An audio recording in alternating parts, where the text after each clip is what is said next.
So what's preventing your home from selling? There's lots of things that stops a home from selling. One, maybe the neighbor just isn't keeping up their property, or I have one, there's just junk cars all over the place, right? Definitely gonna hurt your ability to sell. Maybe it's your curb appeal. Maybe you have some grass that died. We've been not having a lot of rain lately, so maybe your grass is dead and that's preventing it from selling.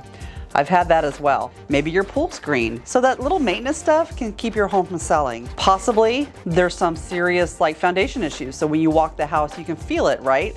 Those are things we have to look for, and they do affect your price and your value.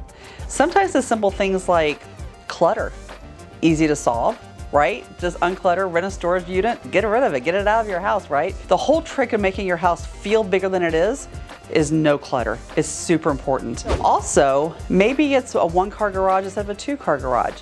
Now, sometimes it's just flat out location, and we have to adjust your price for the location. When I have a house that's on a really busy street, sometimes it's hard to sell because people don't want to necessarily have their dog running into the street or their child being safe to play outside. So those are some things we have to consider as well. But at the end of the day, when you price a home to sell, typically it does. But all those things go into the price that we can ask for your home. So let's have a conversation about what sells your house quicker and at the price that you really want. There's a scoop. Edna Wilson, your hometown realtor, as hometown as apple pie.